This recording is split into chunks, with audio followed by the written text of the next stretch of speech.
one, Anthony Fitzsimmons. Sign here, will you? Got anybody waiting outside?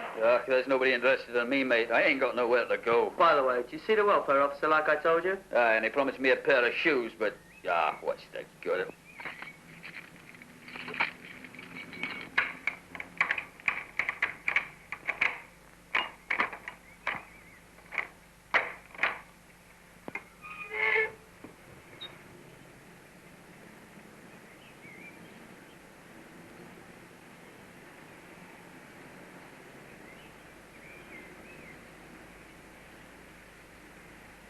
It'll be the same as last time all over again. Labour exchange. Oh, mate, what a laugh that was. National assistance. Well, if you haven't got a fixed abode, I'm sorry I can't help you. Well, I tried to get my old job back, but I should have known better. Once you're on the old merry-go-round of job hunting, you might as well be flat in your face. What do you want? Shovel! Sorry, mate, nothing. Try next week. Come along. Back to work, you people. Come along now.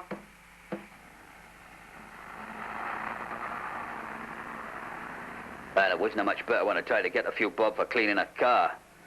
Blinking toffee, no snoot.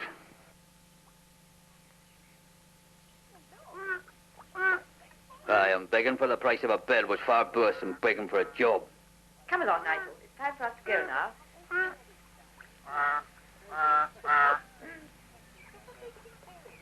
Some I felt that begging was the end. It really was the end. When you've been tramping the streets for hours without food, you begin to crack up and turn to anything. And if you're lucky, you get away with it. It just wasn't my day. Well, I paid the price for that. Let's see what happens this time. Who the hell's he waving at? More tea and tracks by the look of it. Anyway, I might as well get a free cup of tea out of it.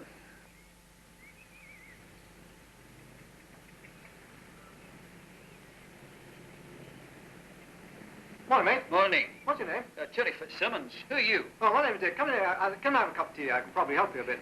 Hey, well, what is this? What is this place? This is Goulburn Church and Rehabilitation Centre. Goulburn Church and Rehabilitation Centre. I'm wanting to hear about this place.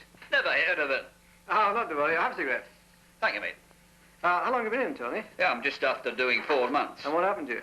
Well, you know how you get on. Stupid and that. The police in. 4 months. Yeah, you got 4 months. Where are you going now after you've been in? Well, I've nowhere to go, as you see, as far as... Well, the only thing that worried me was coming out of prison and the whole thing starting all over again. Yes. Well, now... Well, we know about that. What's this? This...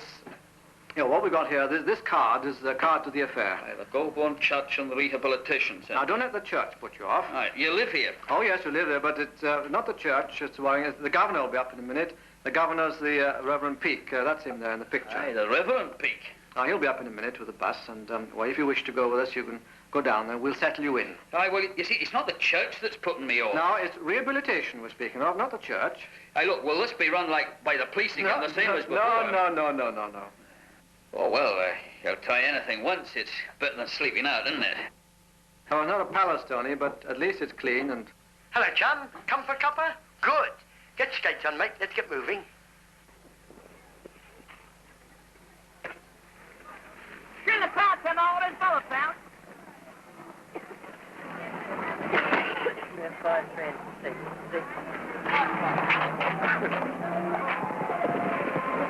What? Okay.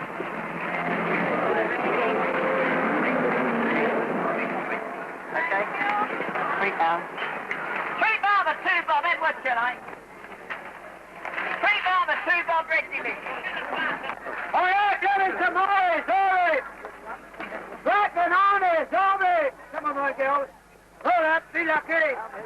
Like this. Go. Hey! Are we on? Come here, girls. Pull back.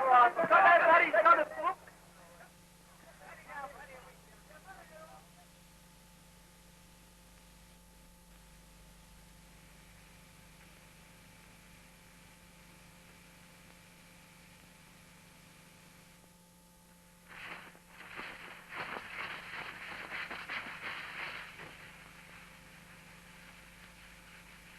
Aye, well, I got a right shock when I got into that place, I'll tell you.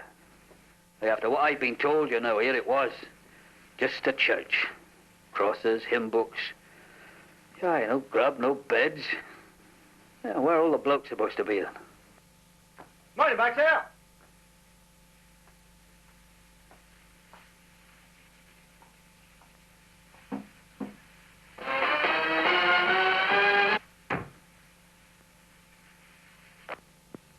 Tony Fitzsimmons? Tony Fitzsimmons? Aye, then the bloke, the fella, the secretary, he called me over and, well, he made me feel at home. Aye, and it made me a lot better to know that he was an ex-con too. He was a nice fella. Aye, and then he told me about Goulburn and asked me my name and things, you know, and after taking down a few particulars, he said he'd show me around the place.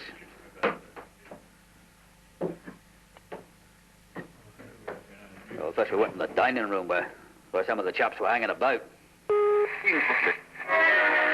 Are you sitting comfortably? When the music stops, Anne Fleming will tell you a story about the little boy and the friendly policeman.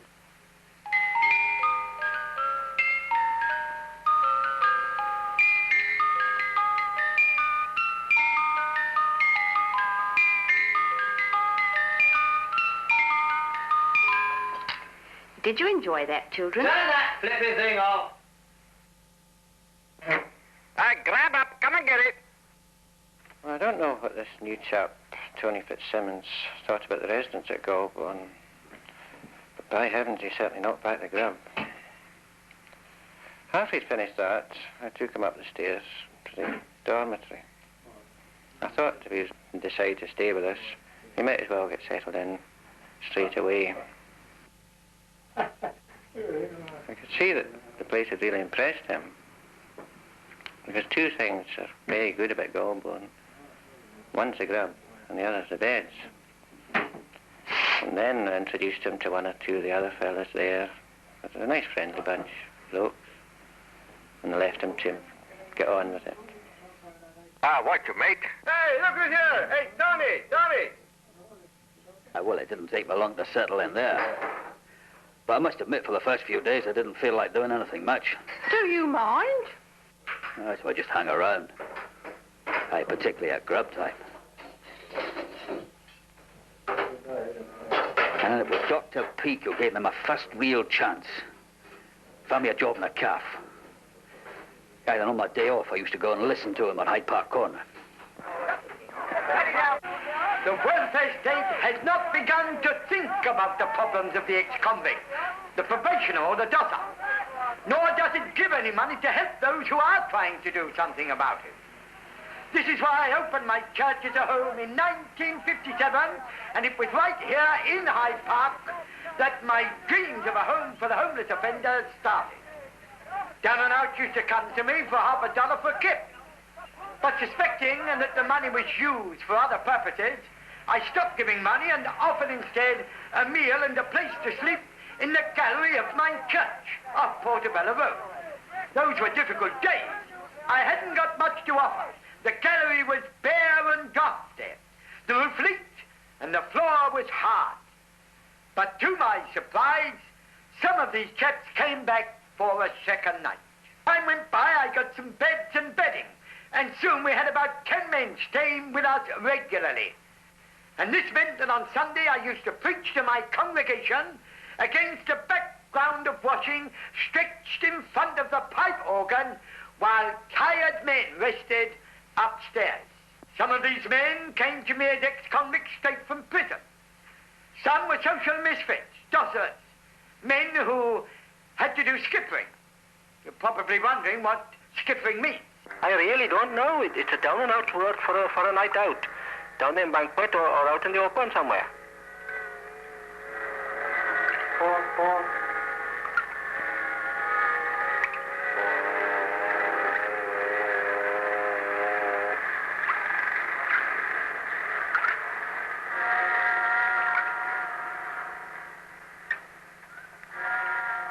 I skip it simply because I'm an alcoholic and my kidneys are bad and I wet the bed.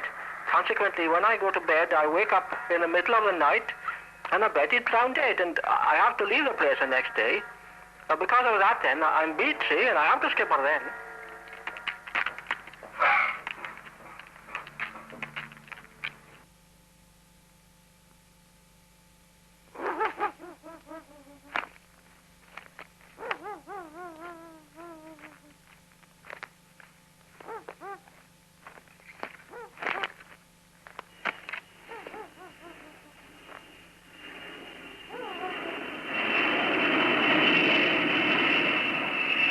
we have to go in bombed houses, particularly the ones where there aren't any doors or windows in.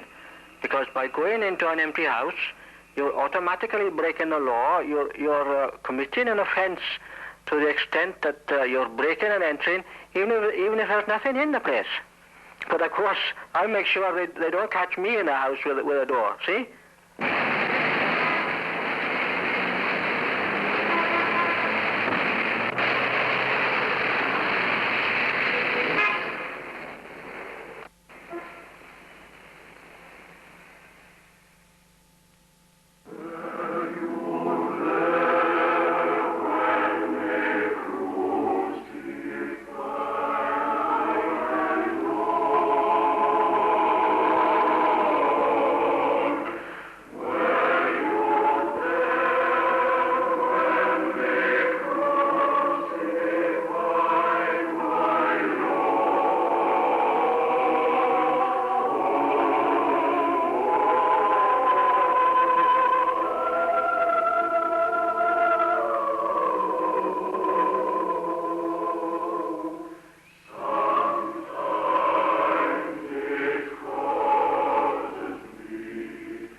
What are you looking at, you spot-faced bastard? Silence! Silence! Take him away! Very often, additions to my family came from the magistrates' courts, where the lucky ones were given another chance instead of imprisonment. Remand number 4, Patrick O'Hanlon. Pass me those papers, will you? That's good, thanks.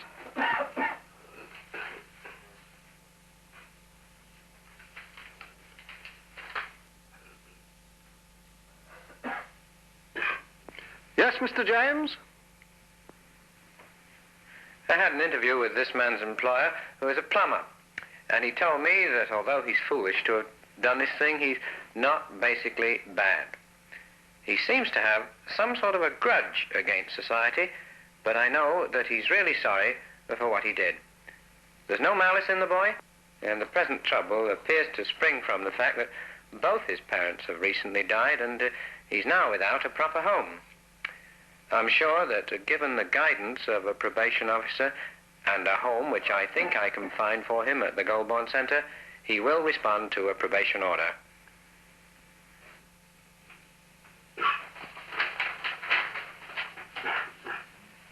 Mr. O'Hanlon? Have you anything you wish to ask the probation officer? No, sir. He suggests that I put you on probation because it would help you to go straight again. If I make a probation order, you must understand that you must observe the terms of the order. Otherwise, you will be brought back to this court and punished in another way for this offence. You must report to the probation officer when you are supposed to, and you must not commit any offence during the period of the probation. I make a probation order for 12 months, and your supervisory court is Marylebone. Come on in, let's have you. Come on in, get up. Come on.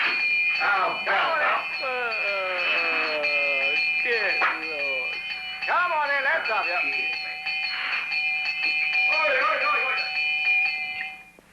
I've now got 46 men staying at Goulburn. I agree, it's still only a small unit, but it offers a semblance of home to men with only 2 alternatives in life. Down to the dust house or the embankment, or up by the boat strings to a private room or a better home.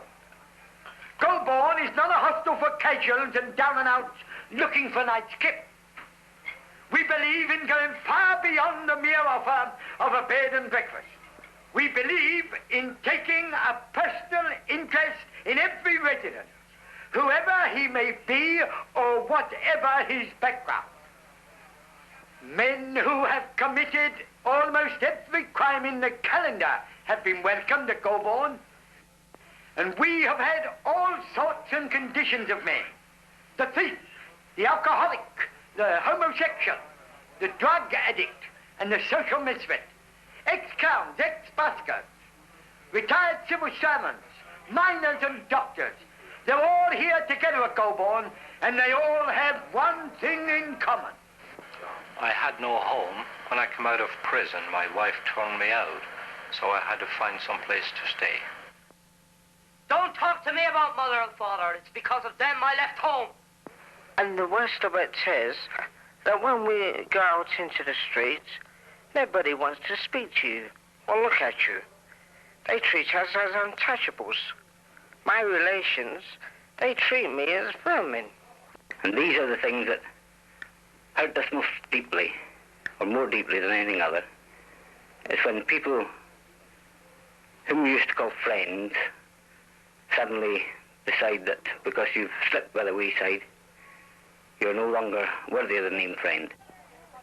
The man who comes to Goulburn is given a chance to get his second wind. He arrives inevitably at a moment of crisis, and he has an immediate demanding need for help and a roof over his head. He needs somewhere to lick his wound. At first, he regards us merely as a shelter, but later, we try to break down indifference and inertia, largely by the accent on self-help. When I first came to Goulburn, I didn't fit in immediately, but there was something about the place, the friendliness of the people. And that was 18 months ago, and I watch it grow now. All the walls were yellow with water dripping down, and all the windows are boarded up. No natural light there, and I got stuck in with Sammy and some other bloke there, and we painted this down. Because then I felt, it was worthwhile anyhow, and it gave me a sort of feeling of dignity somehow. Something to wake up to working long hours with no money rewards. But the satisfaction was there to get to bed tired at night and say, well, we done that. We can see things happening, and it's a fine place now. The only thing is, it's not big enough. I'm sorry, old chap. I wish I could help, but I've only got 46 beds. Right bloody dump this is, too. Well, you only pay £2.12 and 6 a week. What do you expect for that? Why don't you go? If I had a place, I wouldn't be here. I'm not like that chap sitting over the corner there. Why don't he go to work? It's not always easy to find jobs for those who are less able to withstand the stresses of life alone. But now and then it does my heart good to see a man once written off holding down a job again and then coming home to my family for relaxation after a good day's work. Promotion-worries seem to be athletics' worst enemy here today at Wedley Park. And Eric Gibson, playing left back, injured his foot after a clash with Rangers centre-forward Bobby Ackland. But now he's back in the field again, limping a bit and plays off once more. A clever bit of dribbling by Duncan makes it look so easy, as if he's got a giant ball glued to his foot. And things are looking up for Rangers while Duncan sends the ball rocketing to Leonard, who makes a wild swing, and the ball spins into the sky. And little chubby Robinson leaps into the air and heads the ball beautifully to McLean, who thunders after it, just like he did when he hit Athletic here after only 4 minutes play, following a pass from Johnny Duncan. Oh, a neat pass there to Smith, and with only 8 minutes go by my watch. Oh, Gibson just missed there. I think that foot's still worrying him again. Once again, here come Rangers, and this could be a dangerous move. It's a long ball to centre forward, to Chubby Robinson, to Grant. He's going to score, he shoots. It's a goal, and Athletic are really in the soup now. Yes, we are very much of a family here at Goulburn. Mind you, there are probably more black sheep in my family than most others. And like all families, we have our troubles now and then. Michael, come here. What's a great idea? Why are you leaving all these tins here so filthy? We're feeding men here, not pigs. But most of our problems are sorted out on Monday nights when we have our weekly get-together. The executive committee is present, and the residents must be present also. Anybody can complain about anything or make suggestions for improving things. Now, that's something that we'll look into later. Now, regarding the worship in the church here, we're not here to peddle religion for a bed. But I would like you to appreciate that for nearly a century, people have been worshipping in this church and continue to do so. So will you remember, though you are warmly invited to the services, you don't have to attend. But I don't want you walking in the church with your cap on or smoking fags. Now, any complaints? Mr. Chairman, I would like, seeing the weather is so cold, please if I could be issued with an extra blanket, if there are any available. Colin, will you see this jacket, this blanket? Right, John. Mr. Chairman, is it possible to have women prisoners to keep us company, please?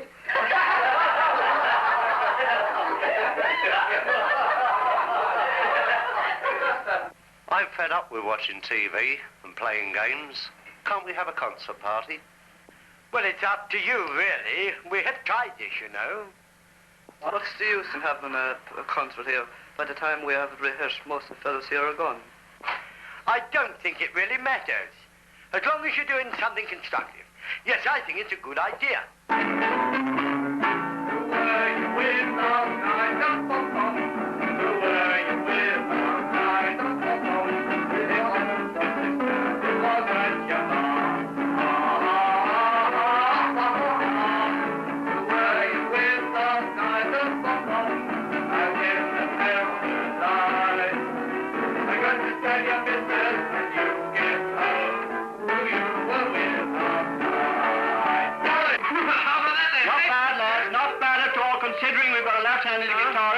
But take the finale, which is rather feeble, once again from, are you going to tell your missus when you get home? Now, take it from there, lads. Put a little more vigor in this time. Okay, ready?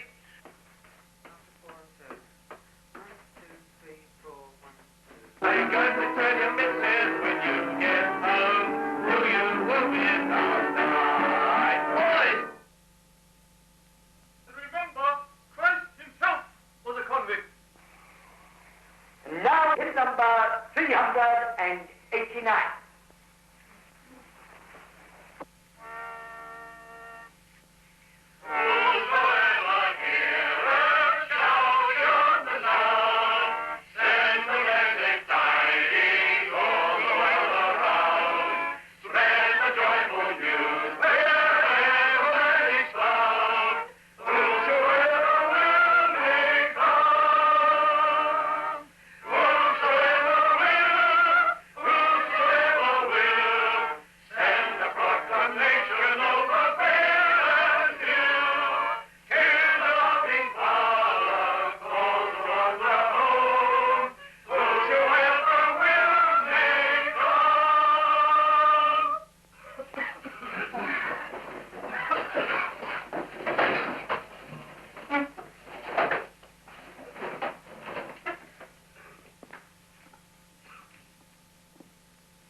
In the name of the Father, and of the Son, and of the Holy Ghost.